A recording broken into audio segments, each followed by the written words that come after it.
Portugal versus Slovenia game இது நிறைய விஷயங்களுக்காக பேச பொருளாச்சு. குறிப்பாக கிறிஸ்டியானோ ரொனால்டோ மிட் கேமில் அழுததுக்கான காரணம் என்ன அப்படின்ற ஒரு கேள்வி தான் பலருக்கு எழுந்தது. குறிப்பாக என்னன்னா மேட்ச் முடிஞ்சதுக்கு அப்புறம் அழுறது வந்து ஒரு ரொம்ப யூஸ்வலான ஒரு சீனாக தான் இருக்கும். மேட்ச் தோத்தாலும் சரி ஜெயித்தாலும் சரி பிளேயர்ஸ் வந்து அழுறது வந்து நம்ம நிறைய இடத்துல பார்த்துருக்கோம். குறிப்பாக இப்போ ரீசெண்டாக T20 world cup India win பண்ணதுக்கப்புறம் கூட பார்த்தோம். ஜெயித்த டீமாக இருந்தாலும் சரி தோத்த டீமாக இருந்தாலும் சரி ரெண்டு டீம் பிளேயர்ஸுமே கண்ணில் கண்ணீரோட தான் இருந்தாங்க.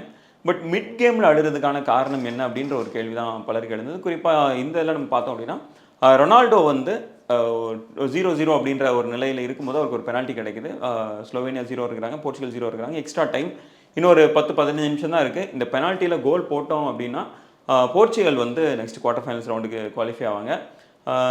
இது ஒரு நல்ல ஒரு சான்ஸ் வந்து ரொனால்டோ கிடைக்குது. பட் அன்ஃபார்ச்சுனேட்லி அதை வந்து அவர் மிஸ் பண்ணிடுறாரு. யூஸ்வலாக கடைசி 13 பெனால்ட்டிஸை வந்து அவர் ஸ்கோர் பண்ணியிருக்காரு. ஸோ போஸ்ட் மேட்ச்லேயுமே ஒரு விஷயம் சொல்லியிருந்தார், நான் வந்து பயங்கரமான ஸ்கோரிங் ஃபார்மில் இருக்கேன், but when it matter the most I missed it அப்படின்ற மாதிரி சொல்லியிருந்தாரு. ஸோ அந்த ஒரு காரணத்துக்காக தான் அவர் அழுததாகவும் சொல்லியிருந்தார். ஏன்னா இதுதான் அவரோட கடைசி யூரோ காம்படிஷனாக இருக்க போகுது அப்படின்றது உலகறிந்த உண்மை, மேபில் இது சொல்லப்படாத உண்மை அப்படின்ற மாதிரி கூட நம்ம சொல்லலாம். இன்னொரு 4 வருஷம் இருக்குது. ஸோ 43 வயசுலேயும் அவர் ஃபுட்பால் ஆடுவாரா அப்படின்ற ஒரு கேள்வி இருக்குது. ஸோ இதுக்கு முன்னாடி அவர் நிறையா இடத்துல அவர் எமோஷன் வெளிப்படுத்தல என்றைக்குமே தயங்கினதில்லை அப்படின்னு நான் சொல்லணும். 2004 முதல்ல நம்ம பார்த்துருப்போம். 2004 யூரோ ஃபைனல்ஸ் கிரீஸுக்கு அகேன்ஸ்டாக இருக்குது. Portugal of course clear favourites. அவங்க இந்த ஃபைனல்ஸ்குள்ளே போகிறாங்க. ரொனால்டோ ஒரு யங் ஸ்டாராக இருக்கட்டும், இல்லை ஃபிகோ மாதிரியான ஒரு எஸ்டாப்ளிஷ்டு சூப்பர் ஸ்டாராக இருக்கட்டும், ரிக்கார்டோ கல்வால்ஹோ, டெக்கோ இந்த மாதிரியான ஒரு அப்கமிங் சூப்பர் ஸ்டார்ஸாக இருக்கட்டும், இந்த மாதிரி ஒரு ஸ்டார் ஸ்டடட் டீமாக தான் போர்ச்சுகல் இருக்குது. கிரீஸ் வந்து எல்லாருக்கும் சர்ப்ரைஸ் பண்ணுற மாதிரியான ஒரு வின்னை ரெஜிஸ்டர் பண்ணாங்க. ஃபர்ஸ்ட் யூரோவையும் அவங்க ரெஜிஸ்டர் பண்ணாங்க. அண்ட் அப்போ தான் முதலாக ரொனால்டோ வந்து கிரவுண்ட்லேயே பிரேக் டவுன் ஆகி அப்படியே ஆட ஆரம்பித்தார். அண்ட் அதே மாதிரி அதுக்கு அடுத்தது நம்ம பார்த்துட்டோம் அப்படின்னா 2016 யூரோஸ் அதே மாதிரி இன்னொரு ஃபைனல் 2004 எந்த அளவுக்கு ஒரு முக்கியமான ஒரு ஃபைனலாக இருந்ததோ அதே மாதிரி 2016 யூரோ ஃபைனலுமே அவருக்கு ஒரு முக்கியமானதாக இருந்தது. ஏன்னா 12 வருஷத்துக்கு அப்புறம் கூட அவர் வந்து ஒரு இன்டர்நேஷ்னல் ட்ராஃபி எதுவுமே இல்லாமலே இருந்தது. 2016 அவருக்கு முதல் இன்டர்நேஷ்னல் ட்ராஃபி வின் பண்ணுறதுக்கான ஒரு நல்ல சான்ஸ் கிடைச்சது அகெயின்ஸ்ட் ஸ்டார் ஸ்டடட் ஃப்ரான்ஸ் வந்து இப்போ கிளியர் ஃபேவரட்ஸாக இருக்காங்க.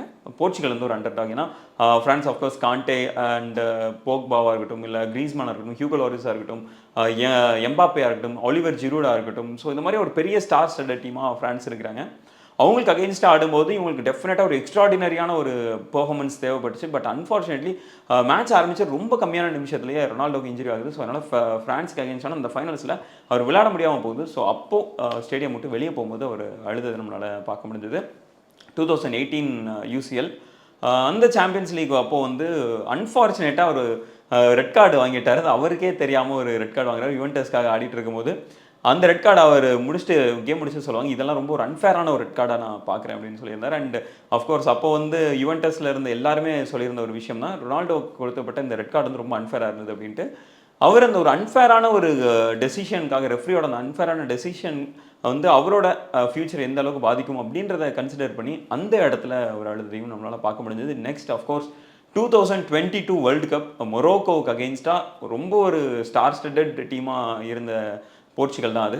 கிறிஸ்டியானோ ரொனால்டோவாக இருக்கட்டும், கோல்கால்வோ ராமோஸாக இருக்கட்டும், பெர்னார்டோ சில்வாவாக இருக்கட்டும், ப்ரூனோ ஃபெர்னாண்டஸாக இருக்கட்டும், ரூய் பட்ரிஷியோ, பெப்பே, ரூபன் டியாஸ், யாவோ கான்செலோ, நூனோ மெண்டஸ் அப்படின்னு சொல்லிட்டு எல்லா பொசிஷன்லையுமே ஸ்டார்ஸ் இருந்தாங்க. பட் மொரோக்கோவுக்கு அகெயின்ஸ்டாக அவங்க தோத்துட்டு வெளியே போகும்போது டில் ஒரு அந்த பிச்சிலேருந்து அழ ஆரம்பிச்சவர் மேபிள் டில் டனல் வரைக்குமே ஒரு பெரிய லாங் ஷாட்டாகவே அதை எடுத்திருந்திருக்காங்க. ஸோ இது மாதிரி தொடர்ந்து அவர் எவ்வளோ ஒரு ஸ்டாராக இருந்தாலும், எவ்வளோ ஒரு மென்டாலிட்டி மான்ஸ்டர் அப்படின்னு பலரால் சொன்னாலும் அவருக்குள்ள உள்ள வல்னரபிளான அந்த ஒரு சைடை என்றைக்குமே காட்ட அவர் தயங்கினது இல்லை அப்படின்றது தான் இந்த ஒரு கடைசி ஒரு 20 வருஷத்தில் நடந்த சம்பவத்தை வச்சு நம்மளால் முடிவுக்கு வர முடியுது.